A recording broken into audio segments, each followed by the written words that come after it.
Bismillahirrahmanirrahim. Assalamu alaikum. Let's learn how to add comments to your C++ program.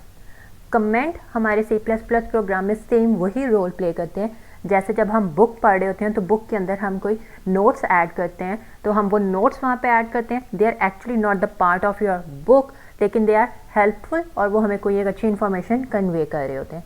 Similarly जब हम C++ में या किसी भी प्रोग्रामिंग लैंग्वेज में कमेंट ऐड करते हैं तो वो कमेंट हमारे प्रोग्राम का पार्ट नहीं होते, बट वो हमें कोई मीनिंग कन्वे कर रहे होते हैं.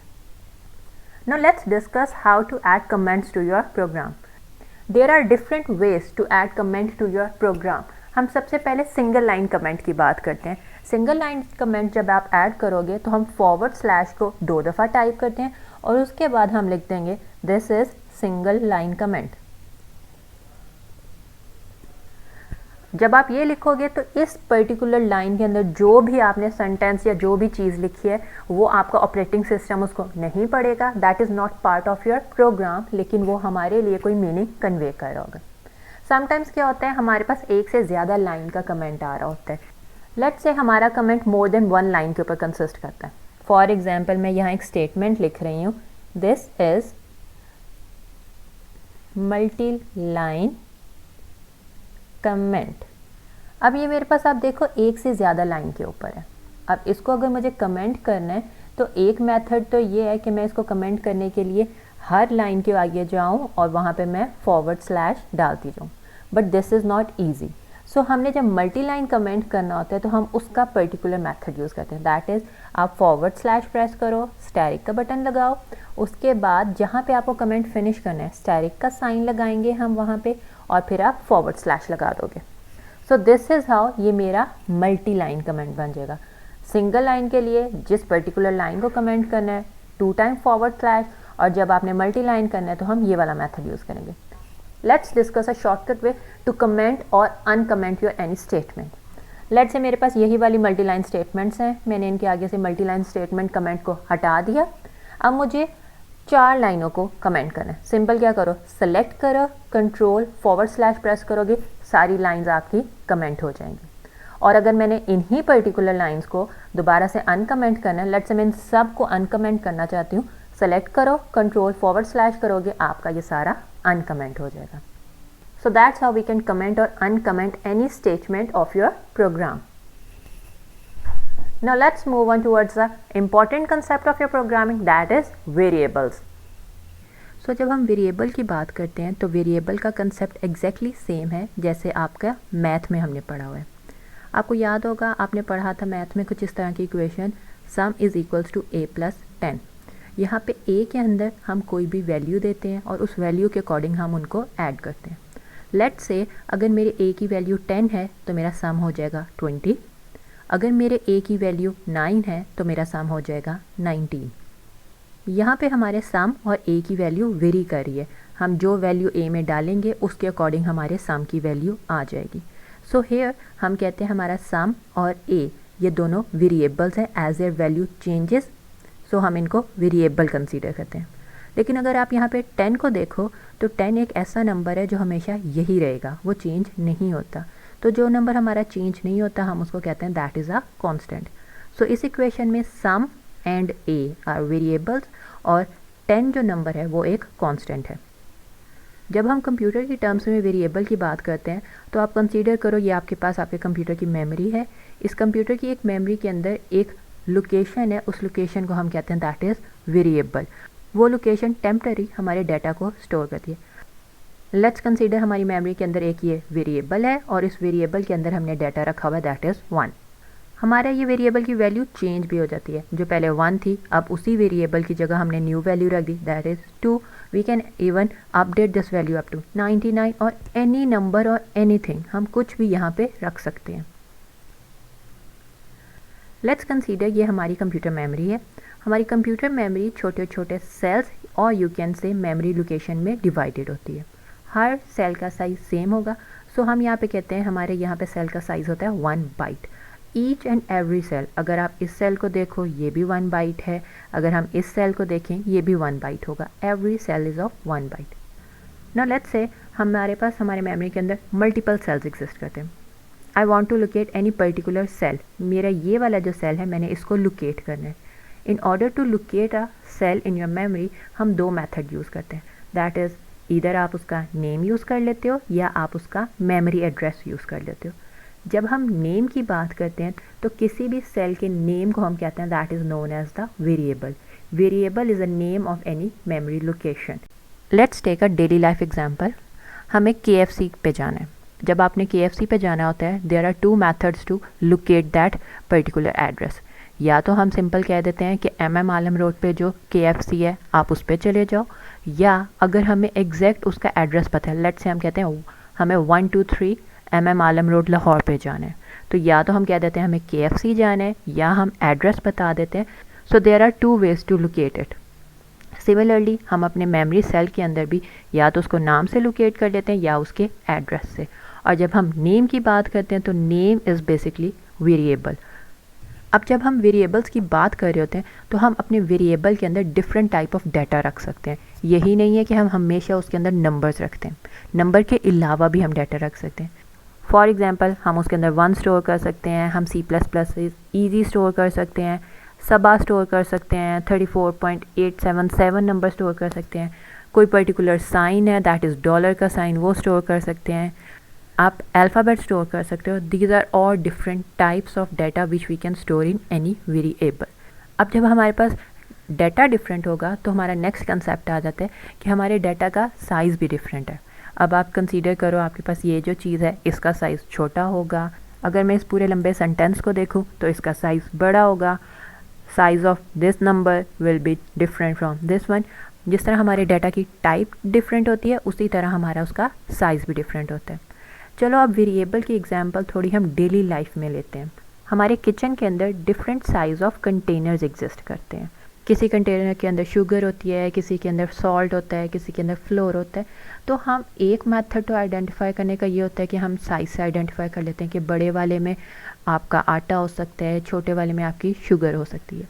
लेकिन सेकंड आती है कि सम टाइम हमारे कंटेनर्स का साइज़ भी सेम होता है एंड ऑलमोस्ट उनकी जो अपीयरेंस वाइज शेप होती है वो भी एग्जैक्टली सेम होती है। तो जब ऐसी सिचुएशन आती है तो आप किचन में किस तरह आइडेंटिफाई करते हो? हम क्या करते हैं, हम अपनी इन चीज़ों को उनका नेम असाइन कर देते हैं। बड़े वाला डब्बा है तो उसको हम कह देते हैं ये फ्लोर का बॉक्स है, उससे छोटा लेट्स से हम कह देते हैं राइस है, we can say even salt, sugar, tea, any name assign कर देते हैं हम। ये हमारे लिए हेल्पफुल होता है, हम उनके अंदर चीज़ रख लेते हैं और हम उसको ईजिली आइडेंटिफाई कर लेते हैं। हम सेम कंसेप्ट अप्लाई करते हैं वेरिएबल्स के ऊपर। अगर मेरे पास same type of different datas exist कर रहे हैं तो क्या होगा, वहाँ पे हमारा डाटा डिफरेंट है लेकिन मेरे पास मुझे 3-4 वेरिएबल्स बनाने पड़ेंगे। अब हर वेरिएबल के लिए मुझे एक पर्टिकुलर नेम असाइन करना पड़ेगा ताकि मैं उसको ईजिली आइडेंटिफाई कर सकूँ।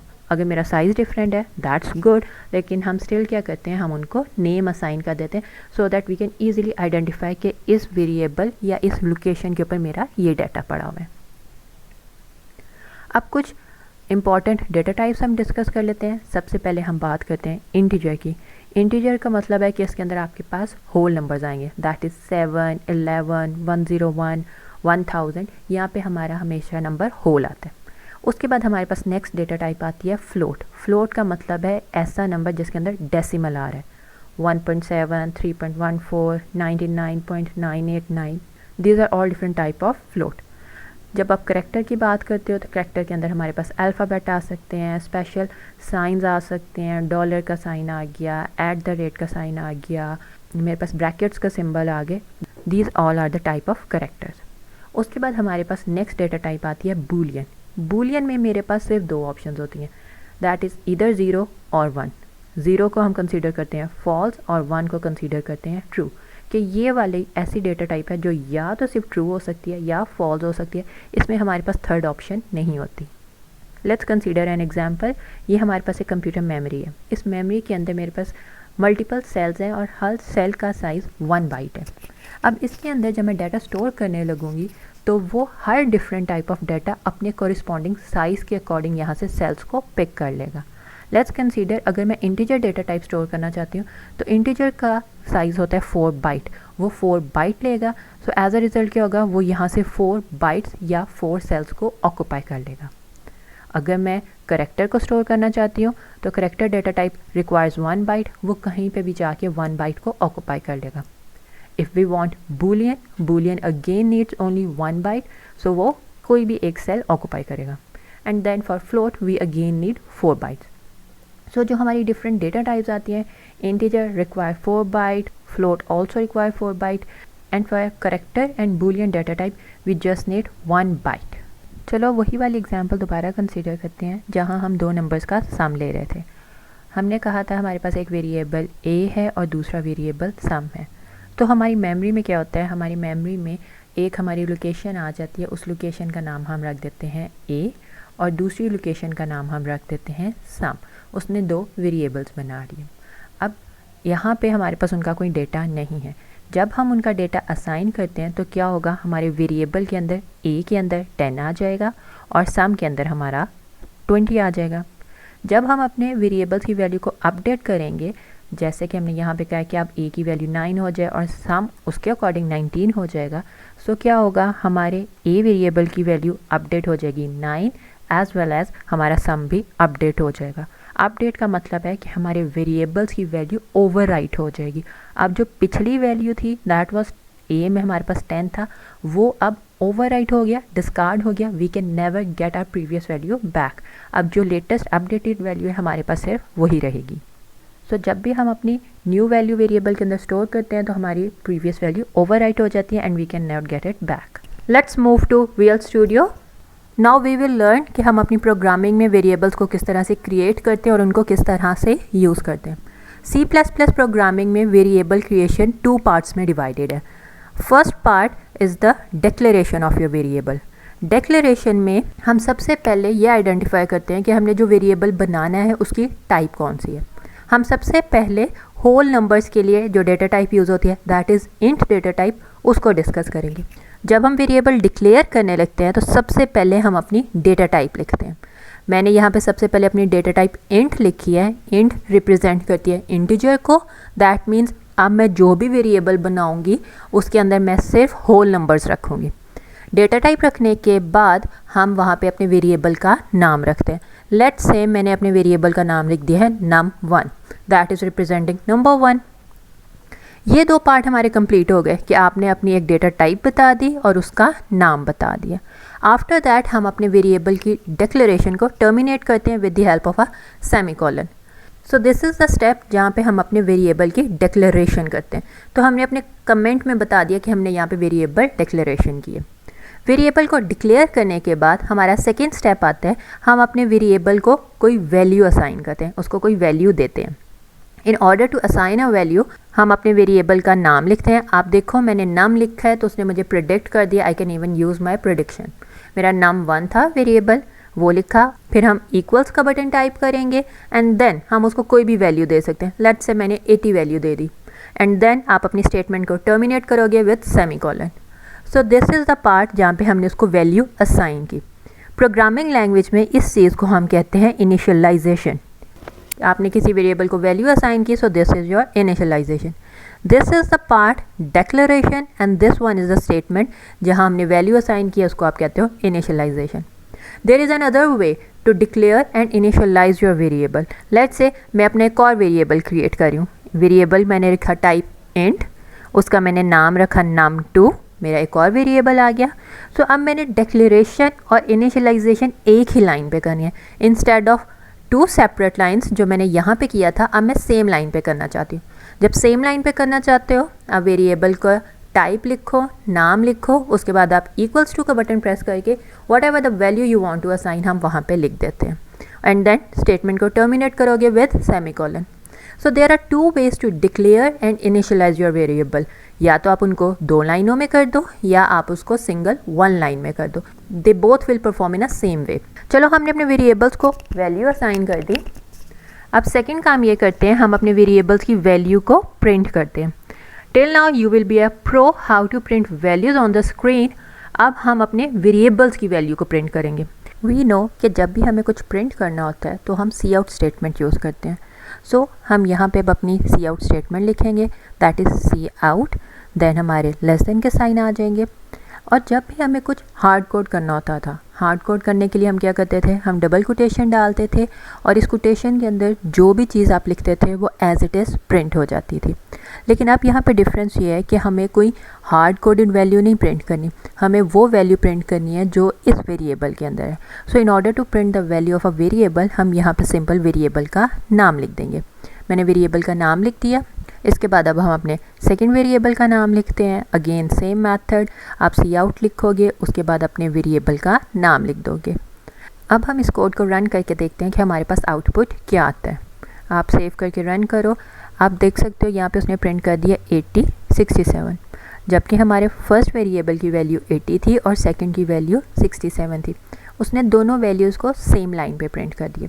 हम दोनों को सेम लाइन पे प्रिंट नहीं करना चाहते। आई वांट कि मेरे फर्स्ट वेरिएबल की वैल्यू फर्स्ट लाइन पे आए और सेकंड की सेकंड लाइन पे आए। सो वी नो कि जब ऐसे कोई सिचुएशन होती है तो हम क्या करते हैं, हम न्यू लाइन स्टेटमेंट यूज़ करते हैं, दैट इज़ हम एंड एल यूज़ कर लेंगे। अब यहाँ पे हम एंड एल लगा दिया, same for the second part हम वहाँ पे भी एंड एल लगा देते हैं। अब आप सेव करके रन करके चेक करो। नाउ यू कैन सी हमारी फर्स्ट लाइन में 80 आ गया और सेकंड लाइन में 67 आ गया। अब यहाँ पे हमारे वेरिएबल्स की वैल्यू तो प्रिंट हो गई, but this is not a good practice. उसने वेरिएबल की वैल्यू प्रिंट कर दी है, लेकिन हमें नहीं पता कि हमारे कौन से वेरिएबल के अंदर कौन सी वैल्यू है। सो हम यूजुअली प्रेफर करते हैं कि एक मीनिंगफुल वे में अपनी वैल्यूज़ को प्रिंट करें। In order to do that हम एक मैसेज प्रिंट करते हैं। अब इस काम के लिए हमें हमारी ये सी आउट स्टेटमेंट को कुछ मॉडिफाई करना पड़ेगा। अब हम उसको कैसे मॉडिफाई करते हैं, हम एक सेपरेट लाइन पे करके देखते हैं ताकि हमें दोनों का डिफरेंस क्लियरली आइडेंटिफाई हो जाए। आप यहाँ पे लिखो सी आउट स्टेटमेंट, उसके बाद लेस देन के साइन आएंगे 2 दफ़ा।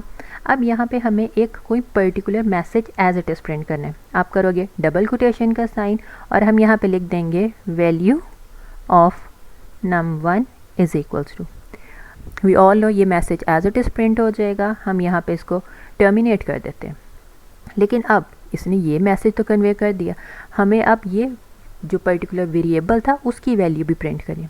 तो जब आपको सी आउट स्टेटमेंट में 2 तरह के पार्ट ऐड करने पड़े, दैट इज़ एक as it is hard coded message वाला और दूसरा वेरिएबल्स की वैल्यू को आपने ऐड करना है उसके अंदर, तो हम अपना दोबारा से ये लेस देन का साइन ऐड करते हैं।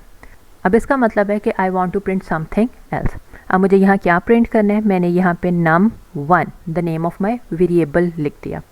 वो क्या करेगा, अब आपके value of num1 is equals to, फिर ये जो num1 है इसके अंदर जो भी आपने वैल्यू रखी है उसको प्रिंट कर देगा। एट लास्ट हम अपनी एंड एल स्टेटमेंट यूज़ करेंगे। दिस सी आउट स्टेटमेंट जिसमें हम एक मैसेज और वेरिएबल को इकट्ठा प्रिंट कर रहे हैं, this is basically combination of 2 cout statement. That is हम सबसे पहले एक सी आउट स्टेटमेंट यूज़ करते हैं जो बेसिकली हमारे एक पर्टिकुलर मैसेज को प्रिंट कर रही होती है।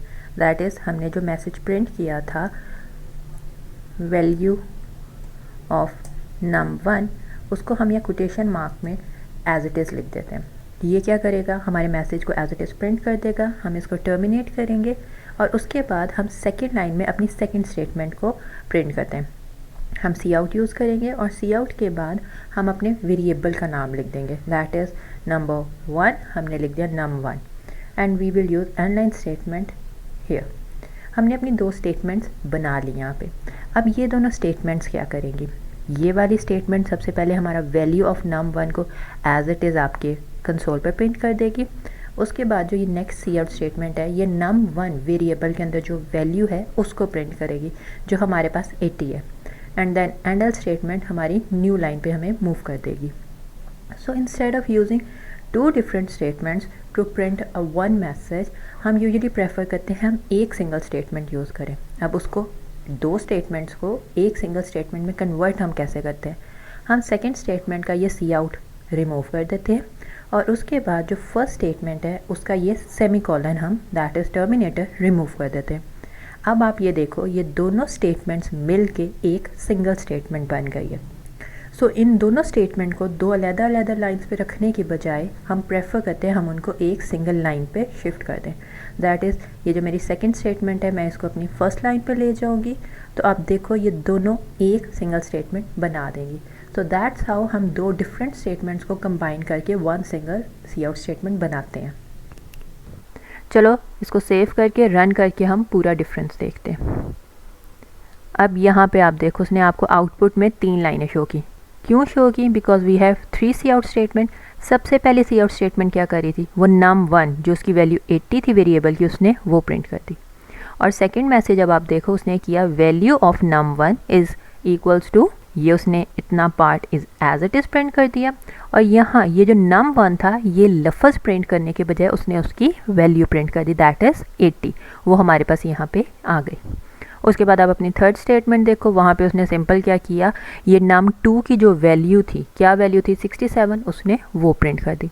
तो अगर आप इन तीनों लाइनों में से देखो तो ये जो हमारी सेकेंड वन लाइन है that is value of num1 is equals to 80, it is more meaningful, more helpful. So हमारी बेटर प्रैक्टिस ये होती है कि आप एक मीनिंगफुल लाइन प्रिंट करो अपने कंसोल के ऊपर, इंस्टेड कि आप रैंडमली बस 80, 67 ये नंबर्स लिख के आएँ जिसको आइडेंटिफाई करना और उसको समझना मुश्किल हो। सो अब हम अपने प्रोग्राम को मॉडिफाई करते हैं ताकि हमारा प्रोग्राम कोई मीनिंगफुल वैल्यूज़ को प्रिंट करे। मैंने ये num2 की जो वैल्यू प्रिंट कर रहा था, num1 की वैल्यू वाली स्टेटमेंट्स को रिमूव कर दिया। मैं इसको मॉडिफाई करूँगी, मैं सेम स्टेटमेंट को कॉपी करूँगी, कॉपी करने के बाद मैं नेक्स्ट लाइन में पेस्ट कर दिया।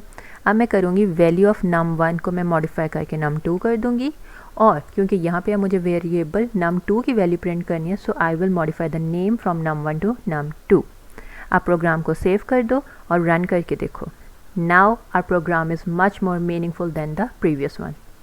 सो दिस इज़ हाउ कि हम अपने वेरिएबल को डिक्लेयर करते हैं, इनिशियलाइज करते हैं और वैल्यूज़ प्रिंट करते हैं। अब यहाँ पे हम थोड़ी सी मॉडिफिकेशन करते हैं। आप देखो यहाँ पे मैंने 2 डिफरेंट लाइन्स के ऊपर 2 डिफरेंट वेरिएबल्स को डिक्लेयर एंड इनिशियलाइज किए। I can do the same task on a single same line. Let's say अब मैं यहाँ से अपना इतने वाला पार्ट को रिमूव कर देती हूँ। मेरे पास एक वेरिएबल डिक्लेयर हुआ num1, मैंने सेम लाइन पे उसकी वैल्यू इनिशियलाइज़ कर दी 50। मैं इसी लाइन पे एक और वेरिएबल को डिक्लेयर एंड इनिशियलाइज़ करना चाहती हूँ। आप यहाँ पे एक चीज़ नोट करो, उसने num2 को अंडरलाइन किया हुआ है। इट इज़ सेइंग कि आपके प्रोग्राम में कोई यहाँ पे एरर आ रहा है। अब हम एरर चेक करते हैं। यहाँ पे वो कह रहे हैं आइडेंटिफाइड num2 इज़ अनआइडेंटिफाइड, कि ये जो चीज़ आपने यहाँ लिखी है ये आपके प्रोग्राम में नहीं है, हमने इसको कहीं पे भी स्पेसिफाई नहीं किया। तो जब आप इसको वेरिएबल को डिक्लेयर करोगे तो हमारा ये एरर रिमूव हो जाएगा। एक ही लाइन के अंदर जब हम सेम चीज़ को दोबारा ऐड करना चाहते हैं तो हम करेंगे कॉमा प्रेस, कॉमा के बाद मैं अपने न्यू वेरिएबल का नाम लिखूंगी and equals to I will assign it some value that is 78। अब आप देखो यहाँ पे एरर भी रिमूव हो गया, मेरे 2 वेरिएबल्स भी डिक्लेयर हो गए, इनिशियलाइज भी हो गए।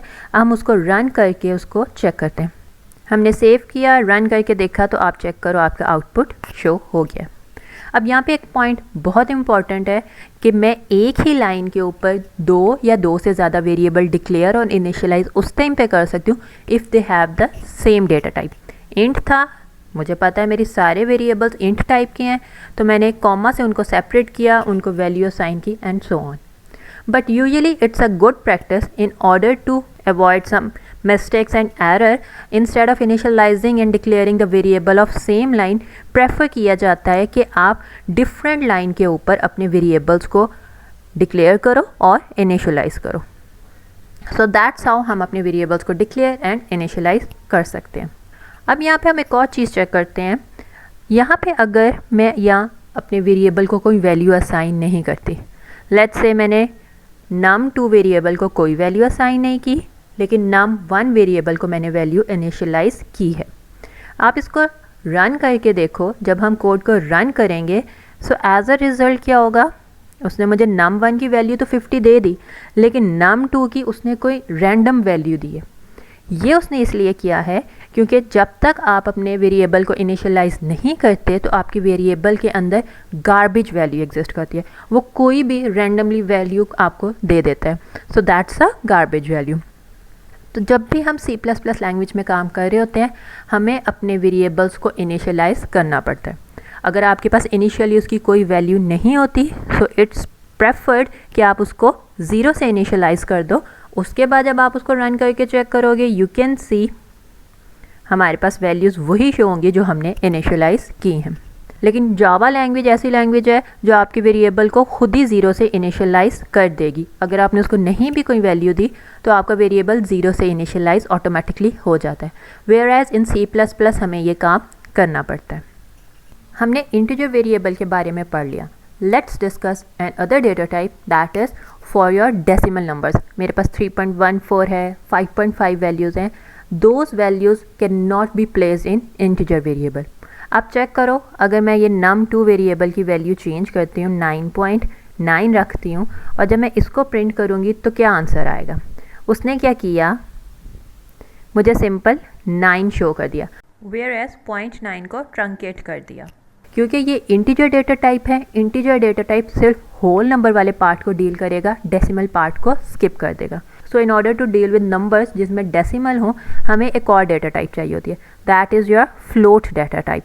अब मैंने जब वेरिएबल डिक्लेयर करना है, अगेन मेरे दो पार्ट्स होंगे। पहले आप डेटा टाइप स्पेसिफाई करोगे, मैंने फ्लोट लिख दिया। मैं अपने वेरिएबल का नाम लिखूंगी, लेट से मैंने num3 रख दिया, और अब मैं उसकी वैल्यू 9.9 रखूंगी and terminated my statement with semicolon. Let's print the value of num3 variable. For that मुझे यहाँ पे end line statement ऐड करनी पड़ेगी। मैंने end line ऐड किया। I will copy the whole statement. मैं उसको यहाँ पे print कर लूँगी, अपडेट कर दूँगी, num2 की जगह num3 कर दिया, और यहाँ पे भी मैंने num3 कर दिया। चलो अब डिफरेंस देखते हैं। सेव करो, रन करो। You can see num1 के अंदर हमने 50 वैल्यू रखी थी, प्रिंट हो गई। num2 में 9.9 थी, लेकिन उसने उसको 9 ही प्रिंट किया। And num3 float data type थी, दैट्स वाई उसने उसको 9.9 प्रिंट कर दिया। So the only difference between int variable and float variable is that int हमेशा होल नंबर्स को डील करेगा एंड फ्लोट हमेशा डेसिमल नंबर्स को डील करेगा। अब यहाँ पे हम फर्दर कुछ और इम्पॉर्टेंट पॉइंट्स को डिस्कस कर लेते हैं। हम अपने एक वेरिएबल की वैल्यू को दूसरे वेरिएबल के अंदर भी प्लेस कर सकते हैं। लेट्स से मैंने अपने num1 वेरिएबल को इनिशियलाइज किया है 0 के साथ and num2 is initialised with 11। अब मुझे num2 वेरिएबल की वैल्यू को प्लेस करना है num1 में। अब इसके आप साथ साथ हम वैल्यूज़ को चेक करते जाएंगे। आप जब रन करके देखोगे, अब यहाँ पे देखो num1 is 0, num2 is 11 and num3 is 9.9। हम num2 की वैल्यू को num1 में डालना चाहते हैं। उसके लिए हमें पहले उस वेरिएबल का नाम लिखना पड़ता है जिसके अंदर आपने वैल्यू डालनी है। num1 इज़ इक्वल्स टू, अब मुझे जो भी वैल्यू उसके अंदर डालनी है, या तो आप कोई नंबर लिख दो, और अगर नंबर नहीं है I can even right the name of other variable. मैं यहाँ num2 लिख के टर्मिनेट करूँगी। आप अब रन करके देखो क्या हुआ। यहाँ पे num1 के अंदर भी 11 आ गया, num2 के अंदर भी 11 आ गया, num3 9.9 हो गया। अब यहाँ पे आप देखो, मैंने num1 को इनिशियलाइज किया हुआ था 0 के साथ। जब मैंने दूसरे वेरिएबल की वैल्यू उसमें डाली तो एज अ रिज़ल्ट क्या हुआ, मेरे num1 की जो ओरिजिनल वैल्यू थी वो ओवरराइट हो गई। यानी 0 डिस्कार्ड हो गया, मेरी न्यू वैल्यू 11 आ गई। अब मैं जब भी num1 को कॉल करूँगी तो मेरे पास वैल्यू 11 आएगी। कॉल करने का मतलब है जहाँ पे भी num1 लिखूँगी, that is meaning I am calling my that variable.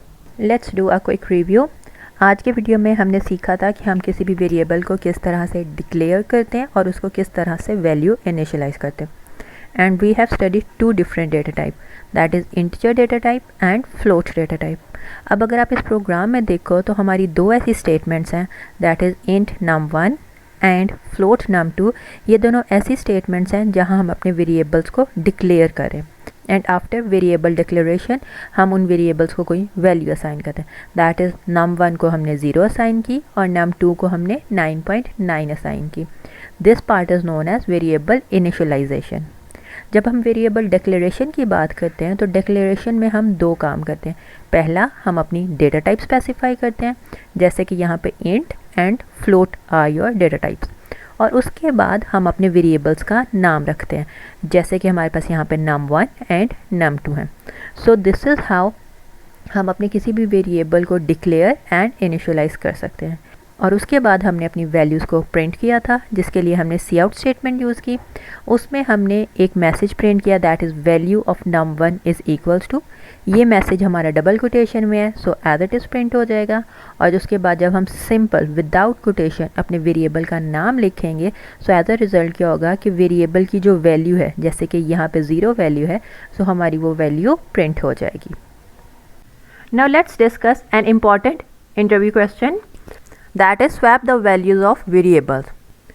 Now the concept here is, आप कंसीडर करो आपके पास ये मेमोरी है और मेमोरी के अंदर हमारे पास डिफरेंट सेल्स बने हुए हैं. हमारे पास इस मेमोरी लोकेशंस के अंदर एक वेरिएबल है a with the value 12 and the second one is the variable b with the value 99. हमने इन वेरिएबल्स की वैल्यू को स्वैप करना है. स्वैप का मतलब है कि a वेरिएबल की वैल्यू चली जाए b में और जो 99 है वो आ जाए a में. सो एज अ रिज़ल्ट जब हम स्वैपिंग कर लें तो हमारे a वेरिएबल के अंदर 99 आए और b वेरिएबल के अंदर 12 हो. हमारे वेरिएबल्स के नाम वही रहें, जस्ट उनकी वैल्यू चेंज हो जाए. अब इस कंसेप्ट को हम थोड़ा सा डेली लाइफ एग्जांपल के अकॉर्डिंग कंसीडर करते हैं. Let's say we have a glass of mango juice and we have another glass of orange juice. अब हमने सेम टास्क ये करना है कि हमारे ग्लास के ऊपर उनका नाम लिखा हुआ है. मैंगो जूस वाले ग्लास का नाम A है, ऑरेंज जूस के ग्लास का नाम B है. हमने मैंगो जूस को B ग्लास में डालना है और ऑरेंज जूस को A ग्लास के अंदर डालना है. जब हमें ये टास्क परफॉर्म करना होगा then definitely we will need some empty glass so that हम अपने एम्प्टी ग्लास के अंदर अपना कोई भी जूस डाल दें और बाकी दोनों को आप ऑल्टर कर लो. अब ये जो हमारा एम्प्टी ग्लास है इसका नाम हमने टेम्प रख दिया. That is we are going to use it temporary, थोड़ी देर के लिए यूज़ करना, तो हमने इसका नाम टेम्प रख दिया. अब हम यहाँ पे करते हैं कि हमारे ग्लास B के अंदर जो ऑरेंज जूस है उसको हम ट्रांसफ़र कर देते हैं ग्लास टेम्प में और हमारा B ग्लास खाली हो जाएगा. अब नेक्स्ट स्टेप ये होगा, हम मैंगो जूस को from A glass to B glass convert कर देंगे. अब हमारा first one glass that is A glass वो खाली हो गया. एज अ रिज़ल्ट हम अपने ऑरेंज जूस को फ्रॉम टेम्पररी ग्लास मूव कर सकते हैं A ग्लास के अंदर. सो आप देख सकते हो with the help of a temporary glass हमने अपने एक जूस को दूसरे ग्लास में ट्रांसफ़र कर दिया. तो हमारा जो ओरिजिनल था कि A ग्लास में मैंगो जूस था, B ग्लास में ऑरेंज जूस था, now our result is A glass के अंदर ऑरेंज आ गया और B के अंदर मैंगो आ गया और जो हमारा टेम्पररी ग्लास था दैट इज़ एम्प्टी. तो with the help of an empty container हमने यहाँ पे अपने वैल्यूज़ को और यू कैन से अपने ड्रिंक्स को स्वैप कर लिया. हम यही same concept swapping of variable के ऊपर यूज़ करते हैं. So let's move towards your real studio ताकि अब हम अपनी स्वैपिंग ऑफ वेरिएबल्स के कोड को पढ़ सकें. So let's start writing the code for the swapping of value of any two variables. We know हमें दो वेरिएबल्स रिक्वायर्ड हैं जिनकी हमने वैल्यूज़ को स्वैप करना है. तो हम अपने दो वेरिएबल्स को बनाएंगे और उनको कोई ना कोई वैल्यू इनिशियलाइज कर देंगे. लेट्स से मैंने अपना पहला वेरिएबल बनाया है, वेरिएबल जिसका नाम है मैंने A रखा है और इस वेरिएबल को मैंने वैल्यू असाइन कर दी है 101. मेरा पहला वेरिएबल आ गया. मैं अपना सेकंड वेरिएबल बनाऊंगी. मैंने लिखा इंट B और उसको मैंने वैल्यू असाइन कर दी, लेट्स से मैं उसको कहती हूँ 20. मैंने दो वेरिएबल्स बना लिए और अब मैंने इन वेरिएबल्स की वैल्यू को स्वैप करना है. स्वैपिंग के लिए हमने कंसेप्ट पढ़ा है that is we will need a temporary container और in the terms of programming we will need a temporary variable. So हम क्या करेंगे, हम एक और वेरिएबल बनाएंगे जिसका नाम हम टेम्प रख देंगे. That is showing this is a temporary variable और इसको हम इनिशियलाइज कर देंगे 0 के साथ कि इसके अंदर अभी कुछ भी डाटा नहीं पड़ा. अब जब हमने स्वैपिंग करनी है, बिफोर डूइंग द स्वैपिंग हम ये काम करते हैं कि हम अपने वेरिएबल और उसकी वैल्यू को प्रिंट कर देते हैं अपने स्क्रीन के ऊपर सो दैट हमारे पास एक बेटर वे आ जाए कि वो हमें बिफोर स्वैपिंग की वैल्यूज़ भी रिप्रेजेंट कर दे and after doing the swapping हम वो वैल्यूज़ भी शो कर देंगे. यहाँ पे बहुत इंपॉर्टेंट पॉइंट आ रहा है कि हम स्वैपिंग करने से पहले अपनी वैल्यूज़ को प्रिंट क्यों कर रहे हैं. बिकॉज जब हम एक दफ़ा स्वैपिंग कर देंगे तो हमारी अपने वेरिएबल्स की वैल्यू अपडेट हो जाएंगी और जो उनकी प्रीवियस वैल्यू होती हैं वो डिस्कार्ड हो जाएगी. सो हम अपनी प्रीवियस वैल्यू को दोबारा नहीं ले सकेंगे. So that's why before swapping the values हम अपनी ओरिजिनल वैल्यूज़ को वन टाइम प्रिंट कर देंगे ताकि हम शो कर लें कि ये हमारी ओरिजिनल वैल्यूज़ थी और उसके बाद हम स्वैपिंग करेंगे and after doing the swapping हम दोबारा से वैल्यू प्रिंट कर देंगे ताकि हमारे पास अपडेटेड वैल्यूज़ आ जाएँ. वी नो फॉर प्रिंटिंग हम हमेशा यूज़ करते हैं सी आउट स्टेटमेंट. सी आउट के बाद हमारे पास आ जाएगा लेस देन के साइन. तो अब हमने यहाँ पे एक मैसेज कन्वे करना है कि we are going to show the values before swapping. तो ये हम यहाँ पे एक मैसेज लिख देंगे बिफोर स्वैपिंग. इसके बाद हम एंडल लगा देंगे ताकि हमारी लाइन टर्मिनेट हो जाए. Now we will print the values of variable. तो हम करेंगे सी आउट स्टेटमेंट. हम अपना कोई मैसेज कन्वे करेंगे, हम कहेंगे value of a is equals to, ये सारा पार्ट तो मेरा एज इट इज़ प्रिंट हो जाएगा। अब मुझे क्या करना है, मुझे इस वेरिएबल की वैल्यू को शो करना है। जब आपने ये करना होता है, एक पार्ट तो मेरा ये हार्ड कोड वाला था, अब मुझे नेक्स्ट पार्ट ऐड करना है, दैट इज़ मुझे वेरिएबल को ऐड करना है। सो मैं दोबारा से यही वाला ऑपरेटर लगाऊंगी। ये वाला ऑपरेटर मेरा आपस में दो डिफरेंट मैसेजेस को आपस में लिंक अप करेगा। मेरे पास ये आ गया। अब मैं उस वेरिएबल का नाम लिख दूंगी जिस वेरिएबल की मैं वैल्यू प्रिंट करना चाहती हूँ। I want to print the value of variable a, मैंने लिख दिया। इसके बाद हम अपनी लाइन को फिनिश कर देंगे, एंडल आ जाएगा, and then I will do the same task for my second variable, that is my b variable. So मैं सिंपल इसको मॉडिफाई कर लूँगी। सो हमारे पास यहाँ पे वैल्यूज प्रिंट हो जाएंगी। चलो उसको हम एक दफ़ा रन करके चेक कर लेते हैं। आप यहाँ पे देखो, हमें मैसेज कन्वे हो गया, before swapping value of a is equals to 101। अब यहाँ पे उसने ये वाला part as it is quotation में था प्रिंट कर दिया, लेकिन जब आप वेरिएबल का नाम यहाँ लिखते हो तो वो instead of name of variable आपको वेरिएबल की वैल्यू प्रिंट कर देगा। And same is for variable b. अब हम अपनी स्वैपिंग करते हैं। Now let's do the swapping. Swapping में हमने क्या किया था, हमने पहला काम किया था, हमने अपने ऑरेंज जूस को टेम्पररी ग्लास में मूव कर दिया था। तो हम क्या करेंगे, हम अपने टेम्प ग्लास में, दैट इज़ हमारे वेरिएबल का नाम टेम्प है, हम अपने वेरिएबल बी की वैल्यू को शिफ्ट कर देंगे। उसके लिए आप क्या करोगे, स्टेटमेंट लिख दोगे टेम्प इक्वल्स टू बी और आप उसको टर्मिनेट कर दोगे सेमीकोलन के साथ। अब क्या होगा कि बी की जो भी वैल्यू थी, दैट वाज 20, वो चली जाएगी मेरे टेम्प वेरिएबल में। अब मेरे बी वेरिएबल की वैल्यू एक जगह पे कॉपी हो गई। अगर मैं बी के ऊपर कोई नई वैल्यू भी लिखती हूँ, so I don't have any issue कि मेरी वैल्यू डिस्कार्ड हो जाएगी। सो मैं सिंपल कर दूंगी बी इज़ इक्वल्स टू ए। अब यहाँ पे क्या होगा कि ए की जो वैल्यू है वो बी में आ जाएगी। ये वही सेम कंसेप्ट है जो हम मैथ्स में भी करते हैं कि बी इक्वल्स टू ए कर दो तो जो ए की वैल्यू है वो बी की वैल्यू बन जाएगी। एट लास्ट मेरे पास आ जाएगा a is equals to whatever the value was in temp variable, क्योंकि बी की वैल्यू को हमने वहाँ कॉपी कर लिया था तो यहाँ पे हमारे पास आ जाएगा temp. So these 3 statements are basically the code of your swapping of value of 2 variables.